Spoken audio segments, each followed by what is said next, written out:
So last week I started talking about setting up our environment and how our environment is both an internal environment and also the environment that we have around us.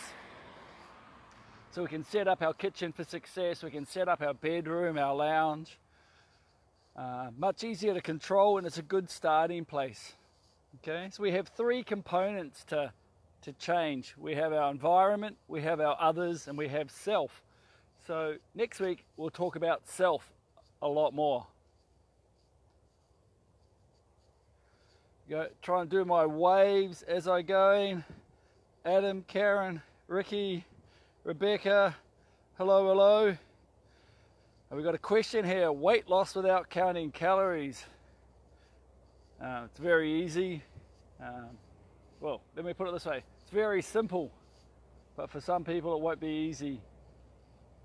So let's just look at the power of others. So I quite often talk about behavior change, but it's not always behavior change. It can also be a bit noisy in the process of just living our own flourishing life. Yeah, that there's people out there that will fan our fire, or they'll try to put our fire out. So we just want to make sure that we surround ourselves with others. Okay, and our others are going to help drive us forward. Now, if you've heard me talk a couple of times before, you would have heard me mention that we are a sum of the 5 people that we spend our most time with. And for a lot of us, if we want to create change, if we want to flourish, if we want to increase our enjoyment, our happiness, if we want to connect more with our soul and do some inner work, we need to create the space for that to happen. And that space just isn't through isolation. It's by creating a gathering of like-minded individuals or friends that can help set us up to move forward. Now, we're all, as humans, parts of a tribe. And a part of our current tribe, the tribe that we're a part of, tribes don't like losing members. And you'll probably all see this from time to time, that when you decide to make a change and you start to take a different approach, take a higher road approach to healing, to self and moving forward, we don't always get the support of those others around us. Yeah. And that's for a multitude of different factors. One of those factors is some people at their stage in life are current with where they are. And once I get over the freeway, here we are, a bit more light. This is just at the end of the street. So now you probably all know, a bit of a freeway scene there for you. I do this walk most mornings, so when I get to the other side of the bridge, just in my t-shirt, I do have a jacket, but it's 5 degrees, so it's a good idea sometimes just to get outside and walk. Try to do something every morning that you find uncomfortable to start the day, because most of us, to create something amazing, to create something that we don't have, to create an increased level of success, whatever success means to you, it requires doing the unfamiliar, the inconvenient, the uncomfortable. So I love to start my morning routine with a dose of something uncomfortable. So at the moment it's 5 degrees and I'm walking in my t-shirt. I do have shorts. I'm not making it that uncomfortable. Shouldn't be that uncomfortable and get arrested.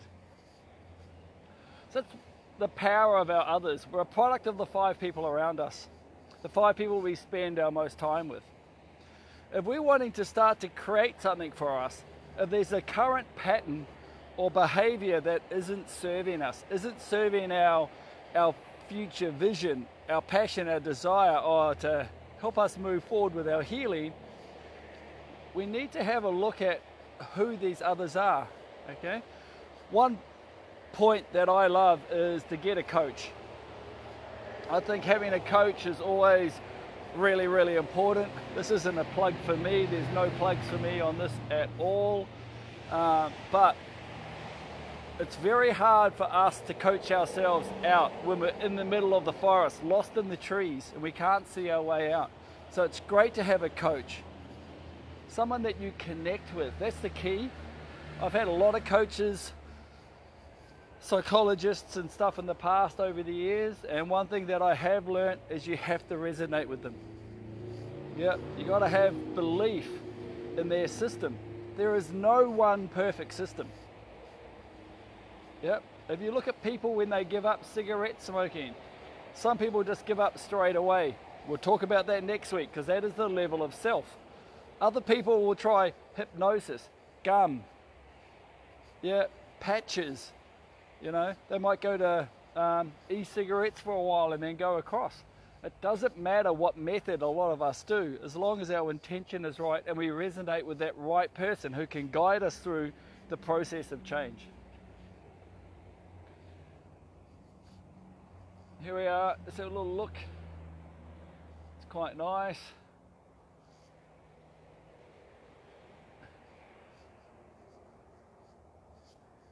We are humans and we are a part of a tribe. So when we go to make some changes, quite often our tribe will start to go against us. Our tribe will subconsciously and consciously want to hold us back, because quite often when we take the higher road and we put work into self and we start to improve, those people around us will have that light shone on them and they won't like it. It will make them uncomfortable. People don't like other people, okay? So Ricky is on here. Ricky's a friend of mine. Ricky doesn't like me, yeah? Ricky likes the version of himself that he sees reflected in me when we communicate. We're on a similar path. We've had a similar journey, and we're on a similar journey. We're from similar backgrounds, and we're going to a similar place. And you know, we like the versions of ourselves that we see in each other. Yes, Adam, this is Como, brother. And so if we don't like each other, we just like the versions of ourselves reflected in the other person, and now that other person is reflecting a different image. Yeah, instead of Ricky and I catching up every Friday and Saturday night at the pub for Palmer's burgers and beers, yeah, I now don't want to drink. Yeah, I don't want to eat that style of food because it's not serving my vision or my future for myself. It will make Ricky feel uncomfortable. Yep, and he'll subconsciously try to pressure me into having a beer. Don't know if you can see. We've got a fishing pelican.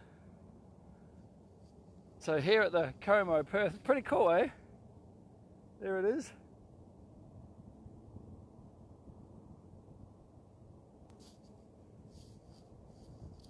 Amazing. This might sound a bit, no, I won't say it. It's a bit weird. I won't say it. So a lot of people don't like other people. That's something that I want you to understand. People don't like you. They like the version of themselves they see reflected while in your company. So now when we make a change,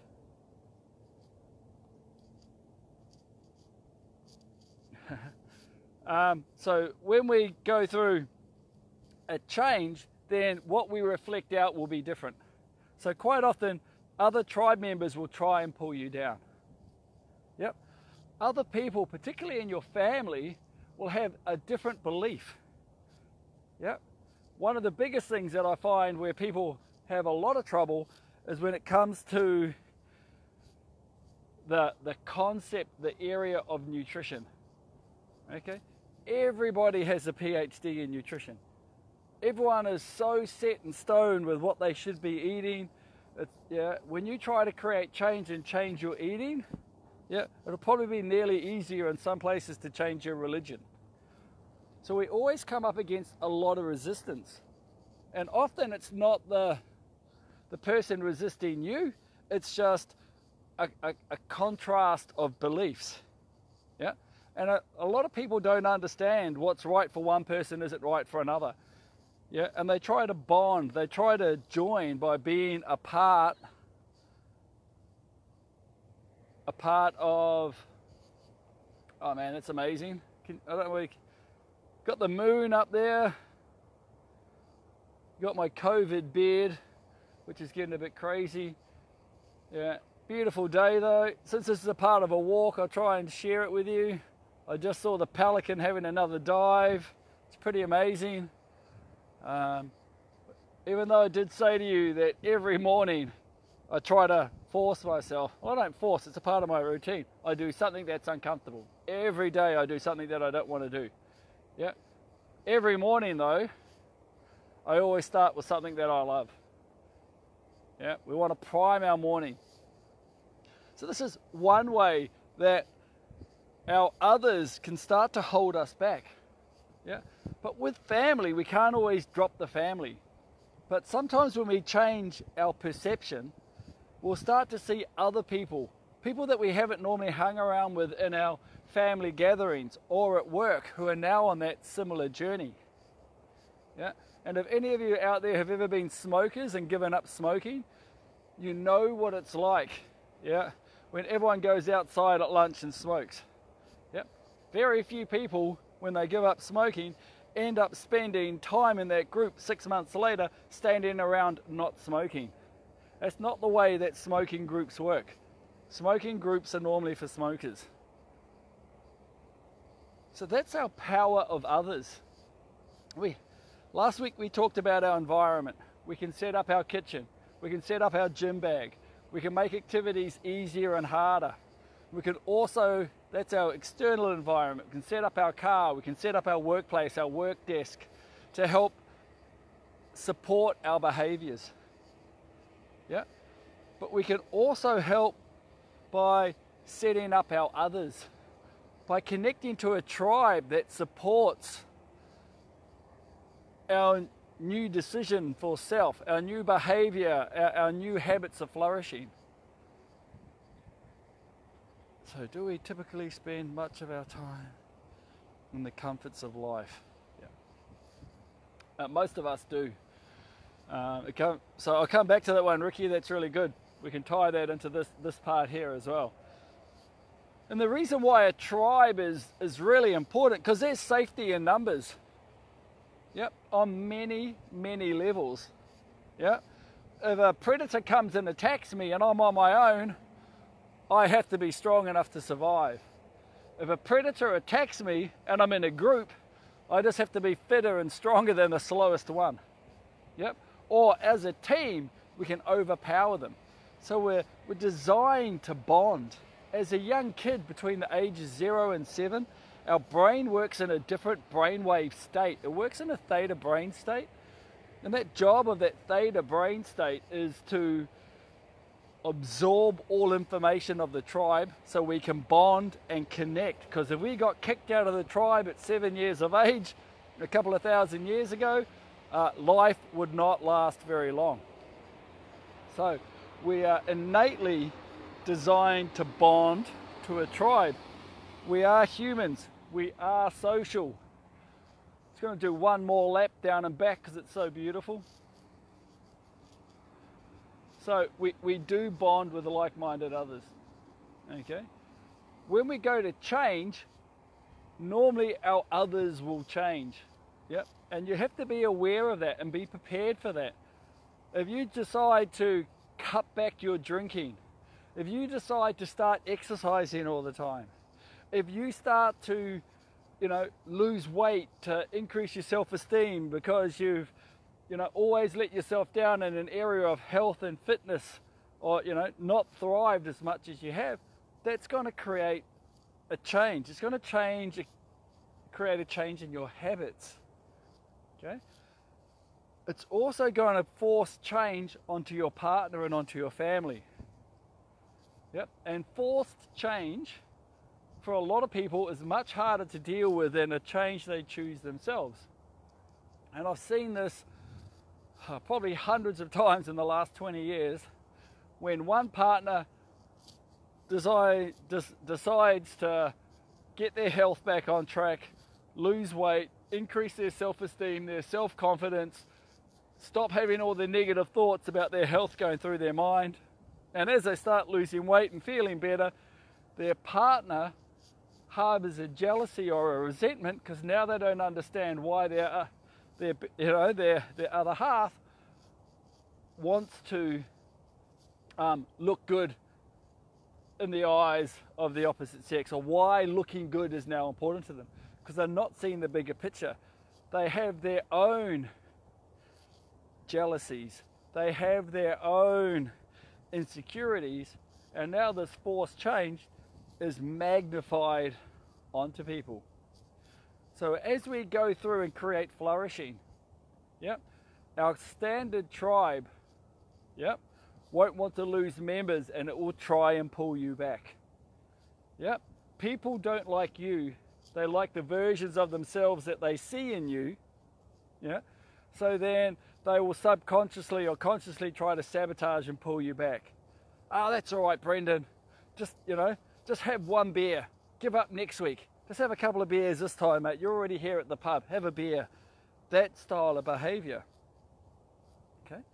The other thing is, sometimes when we take particular behaviors and other people have been thinking about that, that will make them feel uncomfortable as well.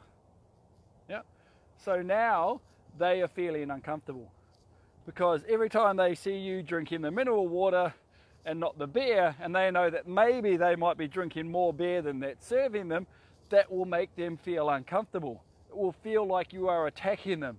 You're not, but it'll feel like you are. I saw this really prevalently about 10 years ago. I am a divorced individual, so I'm a learner in the lessons of life. And my ex-wife at the time, we were about to get married, and she was getting in shape for the wedding, as we all do, as I did as well. And she used to work at a company, and this company had, in the main office, had about 60 employees. So if you have 60 employees, that means every week there is normally more than one birthday, 5-year anniversary, 10-year anniversary, 20-year anniversary, engagement, etc., all going on. And they used to have a tea lady that did morning and afternoon teas, and every time it was a birthday or an event, they would have cake. But my partner at the time decided she was not going to eat the cake, and she would go to the events, and she would take her salad and her water, what she believed to be right for her. I'm not saying eat salad and drink water, but that was what she perceived to be right for her. And she used to get a lot of pressure. And some of the women would say to her, "You make us feel bad, because you are skinny and you eat that salad. And every time I eat the cake, I feel bad because you make me feel bad because I'm overweight and I can't say no to the cake." That is the power of others. So we want to make sure that when we're out and about, we're selecting our others, that we're selecting our tribe. And when we go through life and we create change, we will come up against resistance. We'll come up resistance from family members who want us to eat a particular way. We might come up against resistance with our partners who get worried and insecure about why we're putting so much self-development work in, why we're doing so much change. We're going to get resistance against our friends. One way we can overcome this resistance is through enrolling and engagement, by having good conversations and letting people know the importance to you, where you're going on your journey, how they are still important to you. So you can create this team and you can get others on side, as a part of your support team to help you move forward. I was going to go a little bit into vibrational frequency. Oh, well, a little bit. I'll go into this a little bit. I'll go into vibrational frequencies. I know that you all have come across someone out there that for some reason you can't put your finger on it, but you just feel like you're connected to that person. We've also had the feeling on the other side too, when you can't put your finger on it, the person's never ever done anything, but they're just not for you. You're sort of repulsed by them in a way, but for no reason. No vulgar comments, statements or anything. There's just something about that person you can't put your finger on. Humans are energetic beings. Morning everyone, morning Ken, Val, we are energetic beings and we operate at a vibrational frequency. And if I am depressed, I am down in the dumps, I have a lower vibrational frequency. If I am in love, I'm elated, I'm head over heels, I have my head in the clouds, I'm operating at a higher vibrational frequency. We connect to people on like-minded who are sharing the same vibrational pathway. Okay, there's a very good book by David Dawkins called Power vs. Force, and it goes into all of these concepts. Fear, shame, guilt, these are all low vibrations. Yep. We make our way up to about the level of around 200 of acceptance. Love is around the vibrational frequency of 500. So for a lot of us, we're looking at operating at the level of 200 and above, of acceptance, of leaning into the uncomfortable. And we want to move out of the lower frequencies of fear, shame, guilt, judgment, jealousy, resentments. When we start to operate at these higher vibrational frequencies through the law of attraction, we start to connect and pull in and push away those on different frequencies. The way that I like to look at this frequency, so if you don't quite understand wavelengths and how this works, is imagine if I got a stone, one stone, and I dropped it into this beautiful calm water. Okay? It would make one beautiful series of circles that ripple outwards. Yeah? If me and my friend who are operating on the same level, regardless if they're bigger than me or smaller, but we jump in at the same time, we both drop our stones at the same time, yeah, they will create a bigger version of that one ripple. Yeah. But if I get two stones and drop them slightly off time, yeah, slightly away from each other and off time, the ripples will cause chaos. Yeah. And that form of chaos and all those ripples banging into each other and crossing over, that is called destructive resonance. So quite often as we go through change, others will start to pick up on our change in vibrational pattern. Yep. And we'll either work with them on a vibrational pattern of constructive or destructive resonance. And that's the power of our healing, the power of our journey, and the power of our energy. You all have those people in your life that there's something about them that are operating on that really beautiful energy of love and connection and everything. Yep. So it's really important that when we understand change, we understand that the tribe won't want to lose you, that you'll need to be a part of your new tribe, that some people will not serve you and you might need to spend less time with those people, at least while you get through what you need to do. That even though you used to hang around with Jimmy at the barbecue and drink beers, yeah, now you might hang around with Auntie Jane. Yeah, because you might find that the story that she's been on and the growth that she's been on might connect. So there are always others out there that can serve us, yeah, or honor our change or not. So that's just a little quick talk on the power of others. We want to enroll others. We want to communicate, particularly with loved ones around us, to get them on side. We want to make sure that we find a coach that we connect with.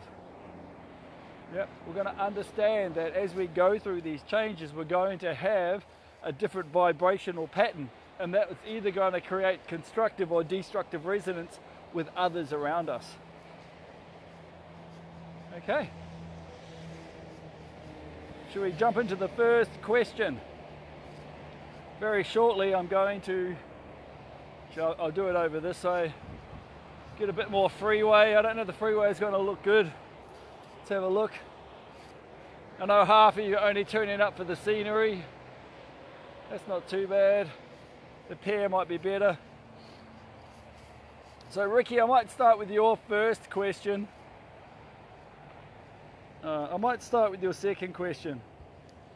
Do we typically spend too much time in the comforts of life? And if we did, what effect would that have? I'm just going to stand here to change my hand over. I did say last week I wouldn't carry a coffee cup, but I thought maybe 1 week in I would be more conditioned and have the strength. I think I need 1 more week. Looking pretty good though, eh? I get my ugly mug out of it. Perth City Freeway, the jetty, beautiful clear down there today. The sun is coming up, it is starting to get colder. So, do we typically spend too much time in the comfort of life, and what effect would that have? It's a hard question to answer. And unfortunately, for people out there that know me, will know that I will spend a lot of time trying to understand your point, trying to understand your viewpoint. You know, where you're coming in your emotional part of your journey. Where's your start point? Where's your end point? What past psychological things have come up for you? Blockages, limiting beliefs, you know, fears, identity issues. And where are you sitting in terms of that construct compared to the reality of your life now and the goal that you want to get to? Because when we have a disconnect, we will sit uncomfortably in that area. We'll have emotional blockages, unresolved past healings, fears about connecting with our feelings, and we will do comfortable behaviors to block that stuff out. We will medicate calm with behaviors. The drinking too much, the watching TV, the eating too much comfort food, the mundane day-to-day, creating a way of paying your bills, not creating an awesome life. And if you're living in that comfort zone too often, I believe it will have a large negative impact on both your psyche and your physiological health. Yeah, because we are designed to flourish. We are designed to compete. And if we start to have a learned helplessness, on the other hand, and it's always a grey area, I'm of a growth mindset, so I think these levels are very different in a lot of people, but I believe in a growth mindset. I believe we are designed to learn, that we're designed to grow, and if we're not growing, we're dying.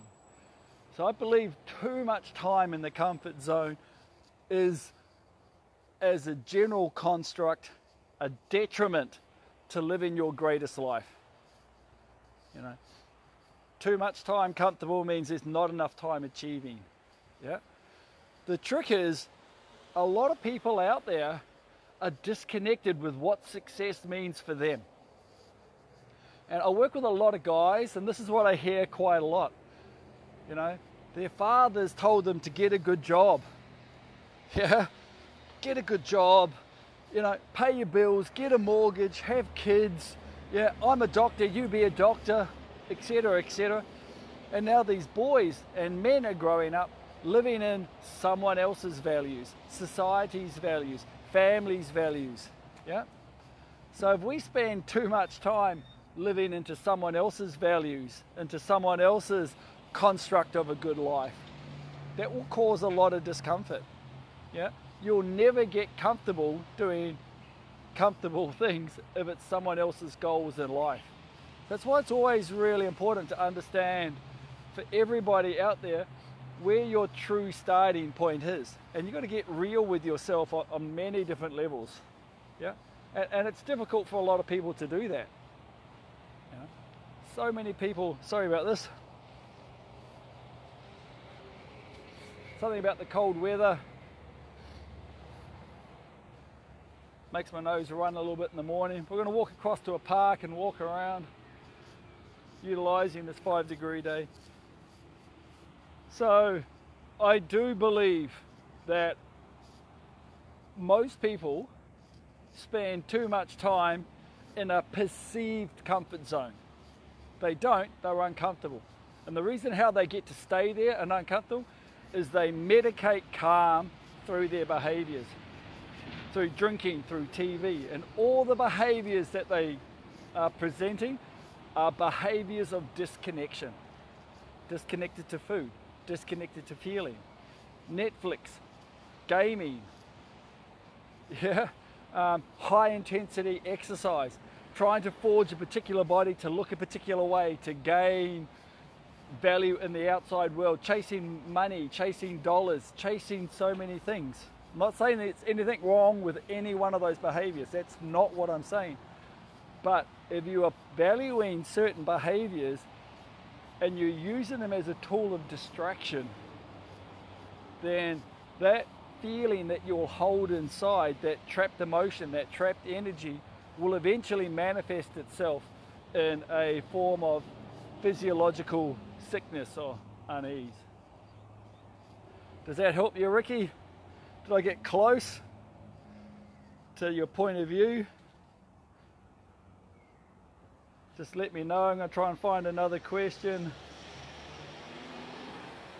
I see Ricky's got another one there.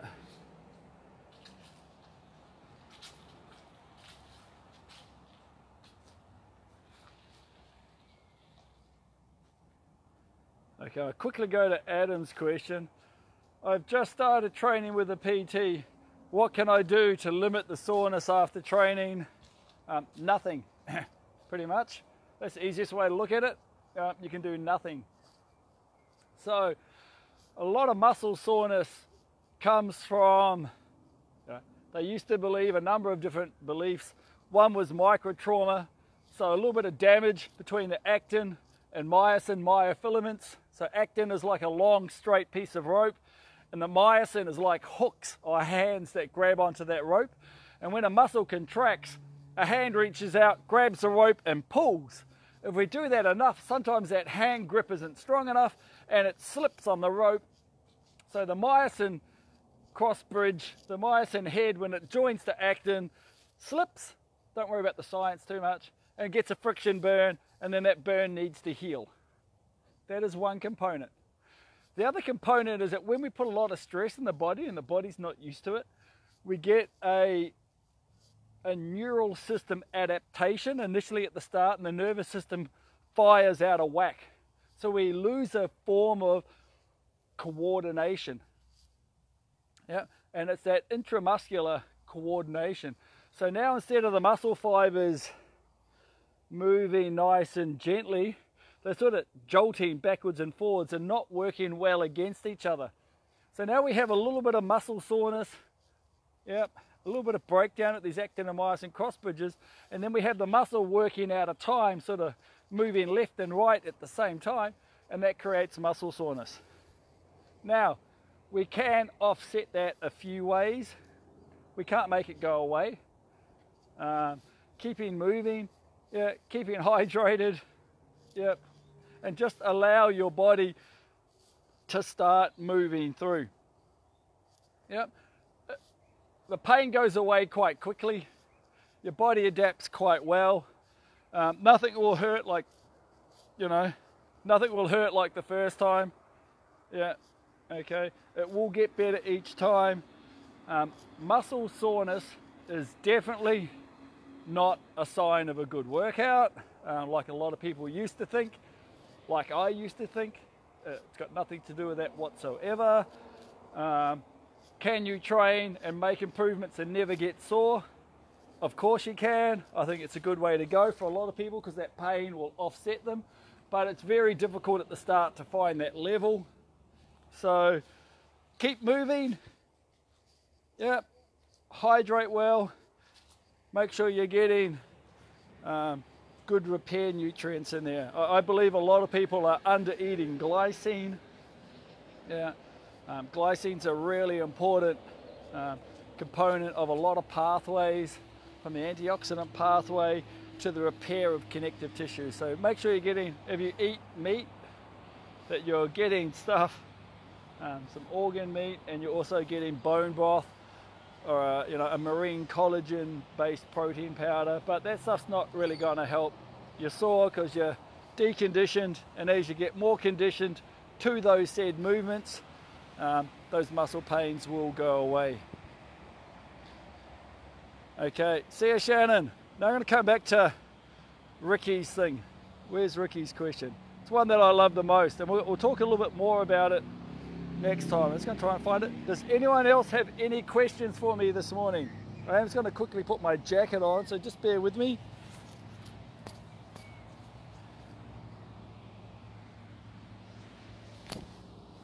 Okay, there we go. Here I am, I'm back. Got a thanks. Okay, Ricky, here we go. Where is it? Sort of get the wording right. Okay, ensuring weight loss without counting calories. Who is this for, Ricky? Can you just answer that? Because I know what you look like, so I just want to see if I'm answering this question for you or for maybe one of your clients. So just give me an idea of who this person is.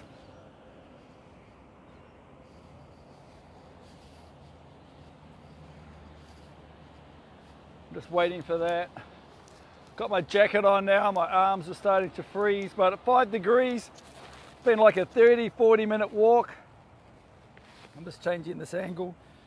It's a form of cold therapy. Yeah, you don't have to go to fancy ice baths and crazy stuff like that.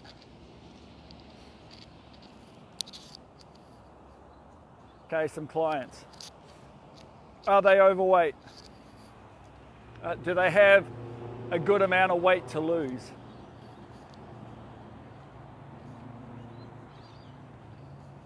Just want to get that answer, and then we're going to jump into it.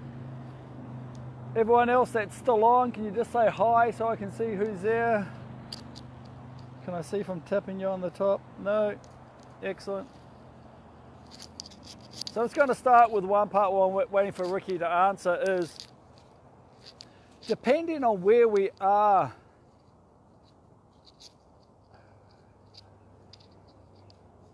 okay, cool. Well done, Ricky. Thanks for answering that. By the age of 35, 95% of what we do is a habit. We're a product of the choices we make and where we invest our time.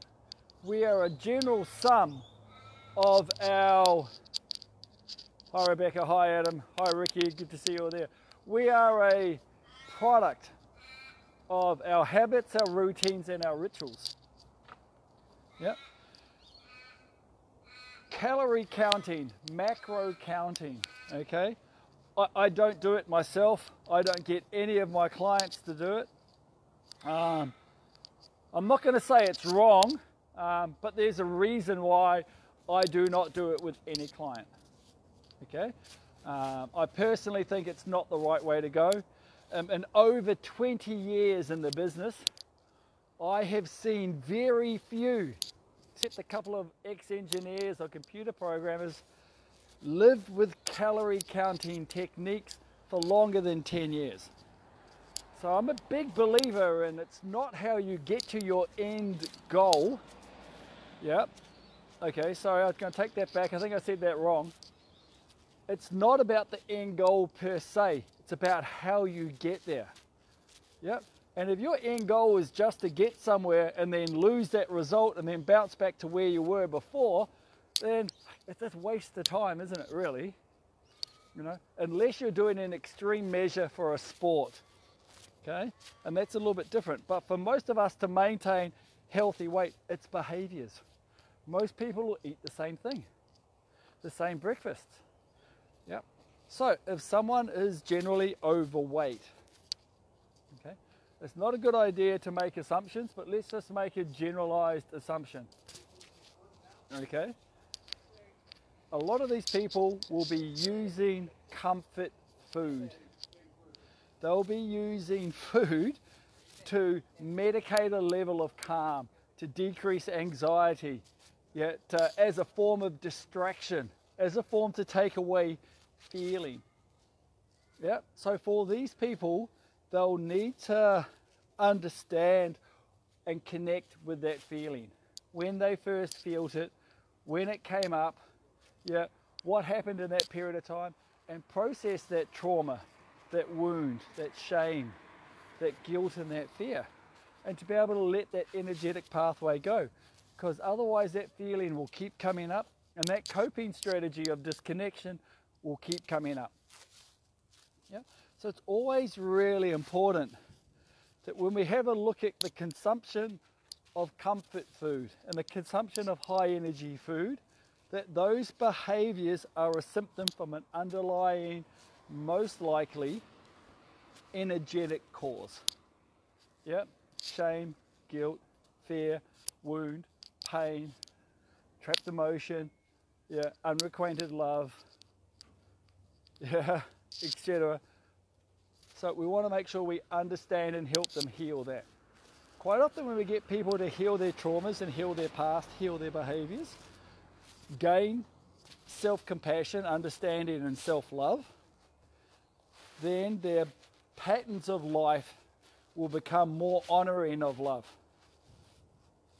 Yeah, because a lot of people who are overweight regularly eat food that they think is bad, that isn't right for them, but they do it anyway. Yeah, so if we can help them not need to do it, that they will help them. So that's one part. Some other parts that's very important, okay? So we really want to make sure that we deal with these past things that come up, because they will always keep blocking. No nutrition plan over a number of years will offset someone if they haven't put to bed and handled well a trauma of a lost one, a trauma of a lost loved one, or the feeling of not being enough, etc. So that's really important. Number 2 is sleep. Okay, a lot of people need to reconnect with sleep. I'll get enough sleep when I'm dead. I can get by on 5 hours, etc., etc. Yeah, you can. Yeah, but that's why your waist is the size that it is. Yeah, when we undersleep, we are tired. When we're tired, we go for comfort food. Yep. Most likely we undersleep because we're disconnected to the natural light cycle of the earth. Can you see how light it is now? Can you see this light coming up? You know, as an adult, I should see somewhere around, you know, if I live to my 80s, 29,000 sunsets and sunrises. When it gets dark at night, and at the moment it gets dark at about 7 o'clock. Yeah. It's dark, my brain releases melatonin, I go to sleep. If I keep the lights on, melatonin doesn't get released, I don't sleep well. Now I wake up tired, grumpy, fatigued, I need coffee to get going. I don't need coffee to get going. Yeah. Yeah. I use it as a particular outcome about 3 to 4 times a week. Yeah.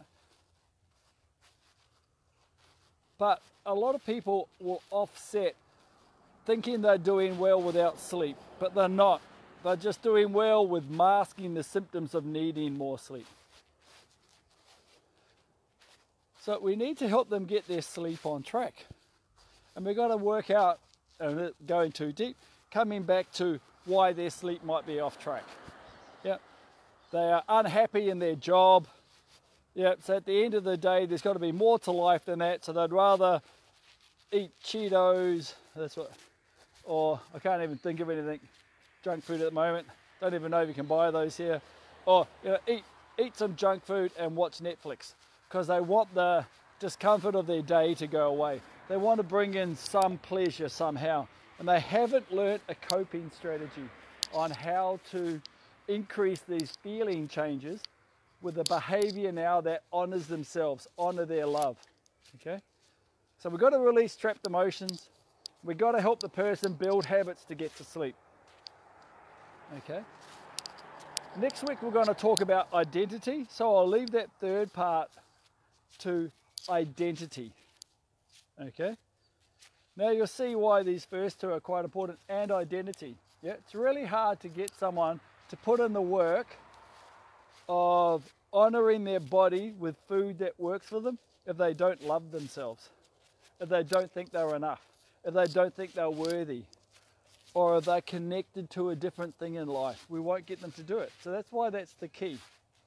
But if we just bring it back now and try to work on just the food component. Okay?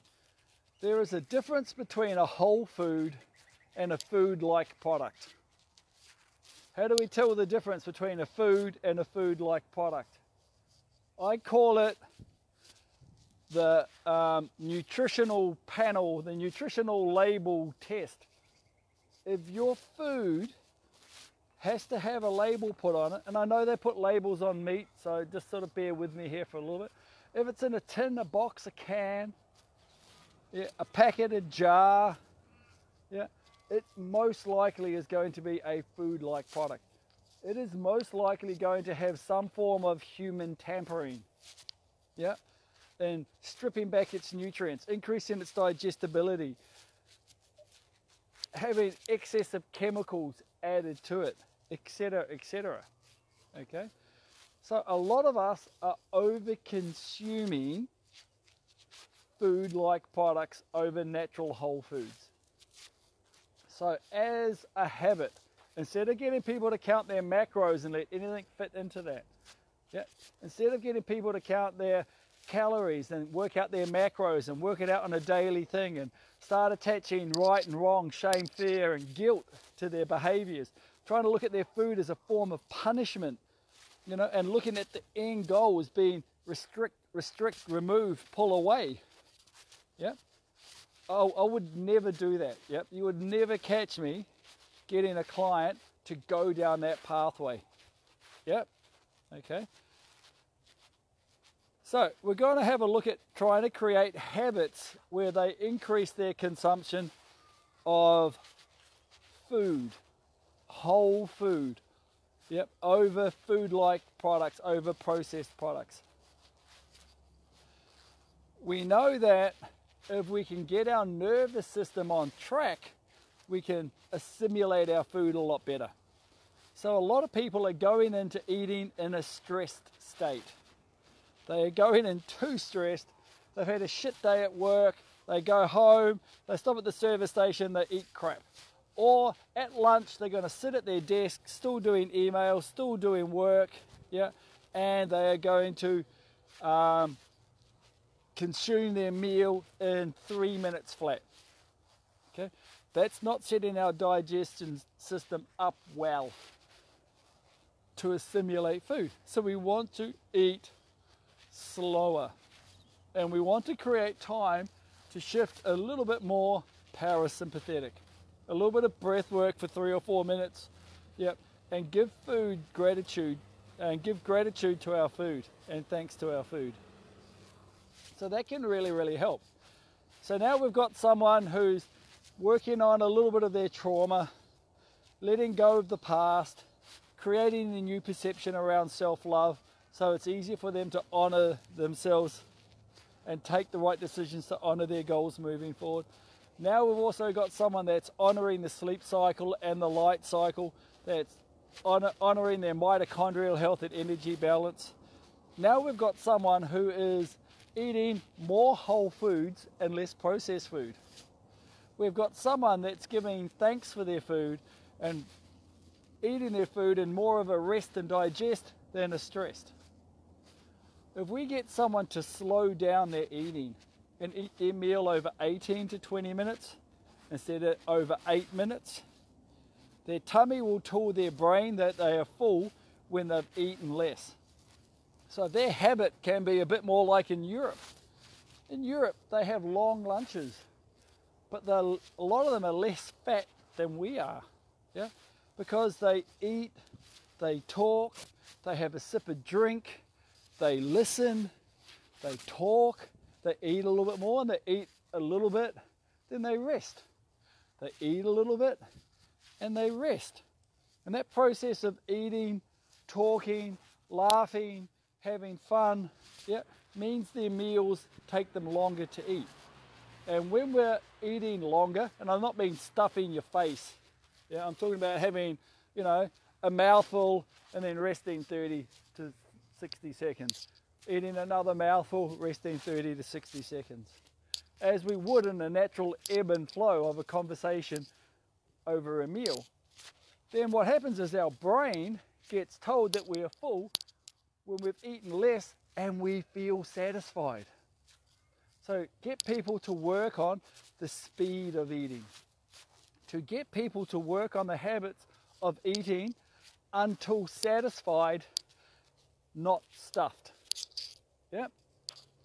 These are the habits that will help set us up, and you won't need to count calories. So we've got someone who is sleeping well, yep, who has higher energy for their mitochondrial health. I won't go too deep into that because they're honoring their natural light cycles. They are working on their vision and their fulfillment and letting go of the past, shame, fear, guilt, resentments that leads to emotional eating. So we're decreasing emotional eating.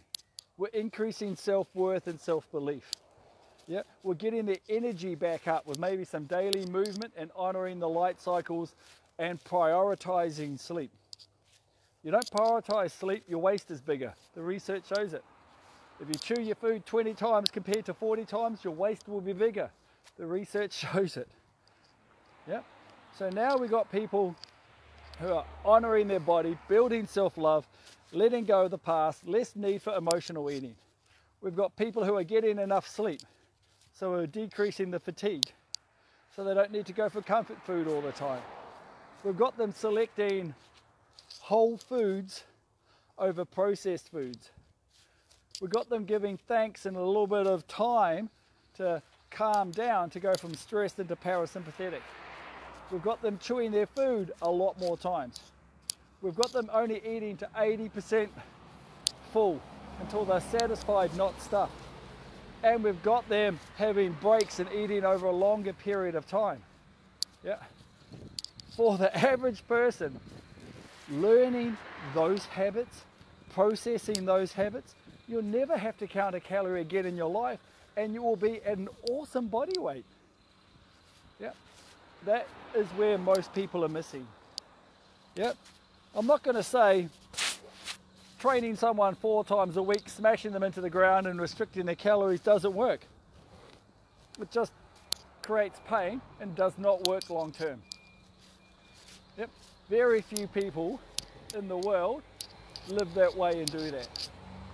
The people who live the longest in the world don't exercise, yeah, and don't count their calories. Yeah. The group of women in Okinawa, yeah, the men in Sardinia, yeah, the men in Greece, you know, there's a tribe in Greece, etc., around the world. Yeah. Natural movement, eating whole foods, laughing, bonding, honoring the light cycle, getting out into nature, yeah, loving yourself, loving your life, honoring yourself with food, learning habits, yeah, around whole foods, yeah, etc. Those are the most important parts, and allow the body to self-regulate. So if we eat more whole foods that are right for us, yeah, we have to make sure that they're not increasing inflammation, then we can really set up and move forward. That's the cornerstone, in my opinion today, with the information that I've come across, that leads to health, yep, doesn't create more blockages around guilt, shame, fear, self-loathing, yeah, and builds patterns that take a little bit longer to get to your end point, but you get there and you stay there. Yeah. Now, just quickly touch on one topic. A lot of people out there today believe their body needs to look a particular way to feel good. And they're investing externally their self-worth into looking good. Yeah.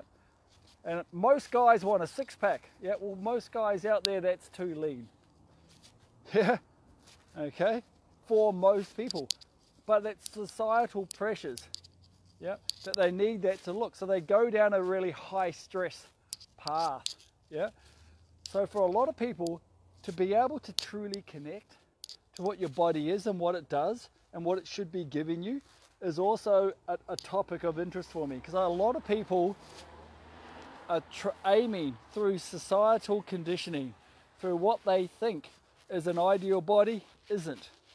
Most women are trying to attain a body that even supermodels, you know, or if you look at CrossFit, all the chicks in the CrossFit magazines, you know, websites, for example, are on steroids. Yeah, a lot of the models are airbrushed and stretched. A lot of the guys are on steroids as well. So what we start to think now as an ideal body is outside of human physiological needs. And if you need to have a six-pack to feel good, yeah, that is another emotional thing coming up that needs to be unpacked. So it's a tough question. I hope I answered it. I think that's all the questions today. Did I help you out there, Ricky?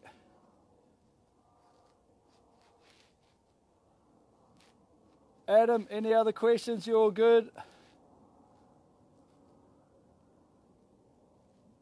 Who's still there? Ricky. Rebecca, any questions? I'm outside home now. How nice is this street?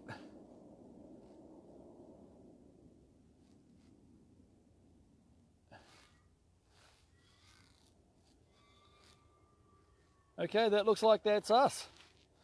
Okay, it's been a pleasure. If anyone has any questions for next week, please put them through and we'll get into it. So last week we talked about setting up our environment. This week we looked at connecting with a new tribe and our others and how others have an impact on who we want to be.